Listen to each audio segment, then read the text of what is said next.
This is the I-30 Lake Ray Hubbard crossing, and Texas is spending roughly $800 million to rebuild it. Not just the bridge, but a huge stretch of the road around it. And I traveled to the site because I wanted to know how a crossing this important became such a weak and congested point in the first place. Because when you zoom out, this turns into something much bigger than a traffic story, something we'll get into later in the video.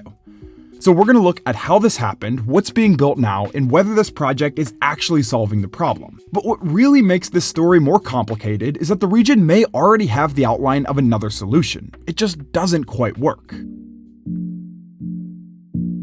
To understand this crossing, you really have to start with the lake itself. Lake Ray Hubbard exists because Dallas needed more water to support a rapidly growing region. Construction on the Rockwall County Dam began in 1964, and 5 years later, the reservoir had been created, putting a major body of water directly across from one of the most important east-west travel paths on the east side of the metro. Traffic moving east out of Dallas used to largely follow US 67. That route was already heavily used by the early 1950s, and parts of it east of Dallas were widened. Then came the transition into the modern freeway era. Interstate 30 was approved in Texas, and the older 67 corridor began to be folded into that new system as sections were upgraded to interstate standards. As that happened, the corridor effectively split into two. I-30 became the controlled access regional through route, while State Highway 66 carried on as the more local surface-level route running roughly parallel. I-30 is not just another suburban highway. It links Dallas-Fort Worth eastward to Texarkana and on toward Little Rock, making it one of the key east-west travel and freight corridors in this part of the country. So,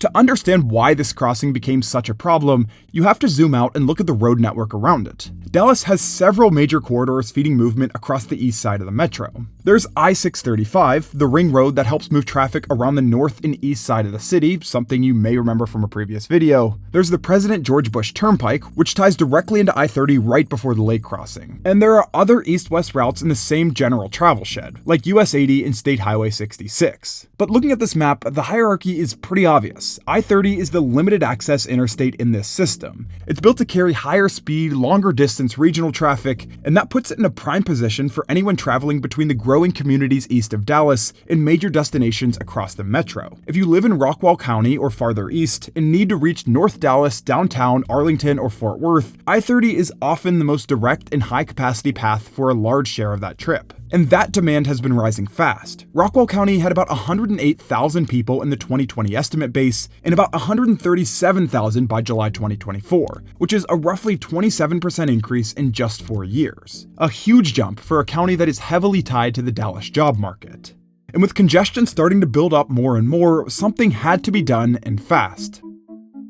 This takes us to the massive project that's currently underway. The expansion runs about 17 miles and the work changes drastically depending on which part of the corridor you're standing on.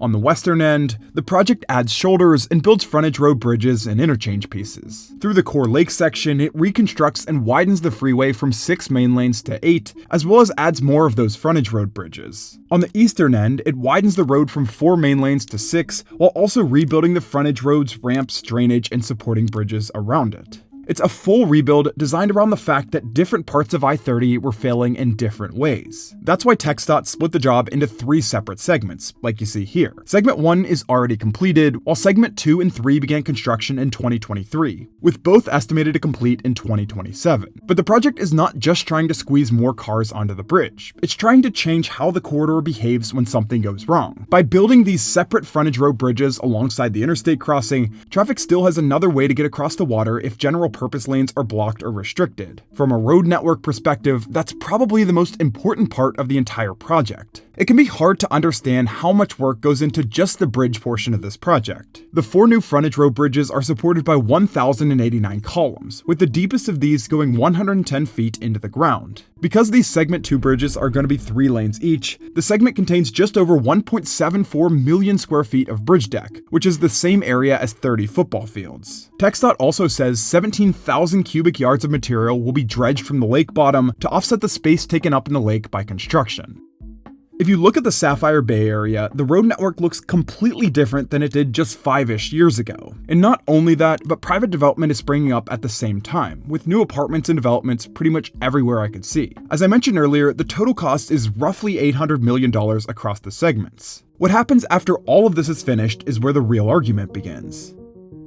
The easiest claim to make is that the project will add capacity. The harder question is whether it will add lasting relief. And that depends on what standard you're using. If the standard is that traffic on this corridor will stay easy and uncongested for years, that's a difficult promise to defend. This segment has made Texas A&M's top list for most congested road segments for multiple years in a row. This was measured to have over 200,000 annual person-hours of delay per mile and about $57 million in the cost of congestion. That's the strongest argument in favor of the project's long-term value. Fewer days where an accident wrecks the corridor, more dependable freight and commuter travel times, and less severe spillback when demand surges. The strongest argument against the project is that traffic relief on growing suburban corridors often has a short shelf life.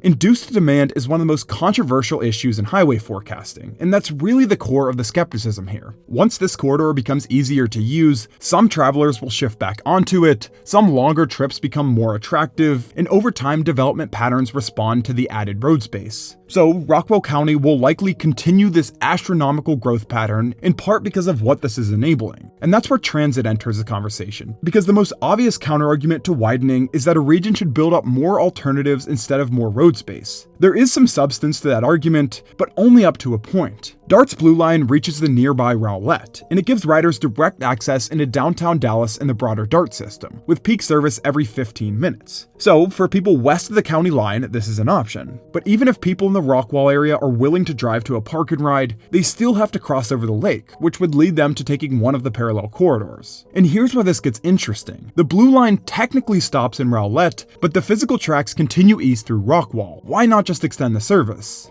Well, transit service stops where the system's funding and legal service area stop. Rowlett is a DART member city and pays 1% of its local sales tax to DART. Rockwall is not, so the line reaches the edge of the tax base and ends there. And even with tracks already in the corridor, that doesn't mean DART can keep running trains east. The Rowlett extension itself, which opened in 2012, required new light rail infrastructure, power, signals, and coordination with freight operations. An extension into Rockwall would still be a new capital project, not just a simple continuation. Now, assuming that Rockwall continues to grow, this seems like it might be a logical path forward.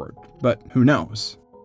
I think the best way to sum this all up is Texas isn't really solving this corridor so much as making it harder to fail. The bigger question is whether that will be enough in the long run, or whether this project is really just the latest response to a region growing faster than any one road can keep up with. I'm Josh, this is Buildcore, thanks for watching.